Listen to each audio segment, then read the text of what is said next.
UDF നേതാക്കൾക്കൊപ്പം വേദി പങ്കിട്ട മുൻ MLA PV അൻവർ പ്രതിപക്ഷ നേതാവ് VD സതീശൻ നയിക്കുന്ന മലയോര സമരയാത്ര നിലമ്പൂരിലെത്തിയപ്പോഴാണ് PV അൻവർ പങ്കാളിയായത്. അൻവറിന്റെ UDF പ്രവേശനം വഴിമുട്ടിയ സാഹചര്യത്തിലാണ് ലീഗിന്റെ സമ്മർദ്ദത്തിന് കോൺഗ്രസ് നേതാക്കൾക്ക് വഴങ്ങേണ്ടി വന്നത്. പ്രതിപക്ഷ നേതാവ് VD സതീശൻ നയിക്കുന്ന മലയോര സമര യാത്രയിലാണ് നിലമ്പൂരിലെ മുൻ MLA PV അൻവർ പങ്കെടുത്ത് പ്രസംഗിച്ചത്. LDFന്റെ ഭാഗമായിരുന്ന അൻവർ പിണറായിയെയും LDF സർക്കാരിനെയും രൂക്ഷമായി വിമർശിച്ചാണ് മുന്നണി വിട്ടത്. പിന്നീട് UDF പ്രവേശനത്തിന് ശ്രമിച്ചെങ്കിലും ചില കോൺഗ്രസ് നേതാക്കൾ എതിർത്തതോടെ ആ വഴി അടഞ്ഞു. തുടർന്ന് തൃണമൂൽ കോൺഗ്രസിന്റെ സംസ്ഥാന കൺവീനറായി ചുമതലയേറ്റു. എന്നാൽ അപ്പോഴും UDF പ്രവേശനത്തിനായി മുസ്ലിം ലീഗ് വഴി സമ്മർദ്ദം ചെലുത്തി. ഒടുവിൽ ലീഗിന്റെ സമ്മർദ്ദ ഫലമായാണ് പ്രതിപക്ഷ നേതാവ് നയിക്കുന്ന യാത്രയിൽ PV അൻവറിനെ പങ്കെടുപ്പിച്ചത്. കേരളത്തിൽ UDF അധികാരത്തിൽ വരാൻ പോവുകയാണ്, ഒരു സംശയമില്ല.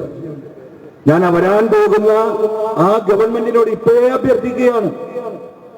2026 തെരഞ്ഞെടുപ്പ് കഴിഞ്ഞ് കേരളത്തിൽ ഒരു മുഖ്യമന്ത്രി UDFനുണ്ടാകുമ്പോ ആ മുഖ്യമന്ത്രിയുടെ നേതൃത്വത്തിൽ ഈ 13 സംസ്ഥാനങ്ങളിലെയും മുഖ്യമന്ത്രിമാരെ പോയി കണ്ട് 1972 ഈ വന്യമൃഗ സംരക്ഷണ നിയമത്തിൽ ഭേദഗതി വരുത്താനുള്ള തീരുമാനത്തിലേക്ക് ഈ സംസ്ഥാനങ്ങളെ നയിക്കാൻ വരാനിരിക്കുന്ന UDFന്റെ മുഖ്യമന്ത്രിക്ക് കഴിയട്ടെ.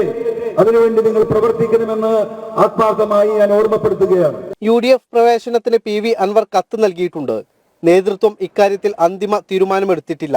വരുന്ന തദ്ദേശ നിയമസഭാ തെരഞ്ഞെടുപ്പിന് മുന്നോടിയായി അൻവറിനെ മുന്നണിയിലെത്തിക്കാനുള്ള സമ്മർദ്ദമാണ് ലീഗ് പയറ്റുന്നത്. ജനം, മലപ്പുറം.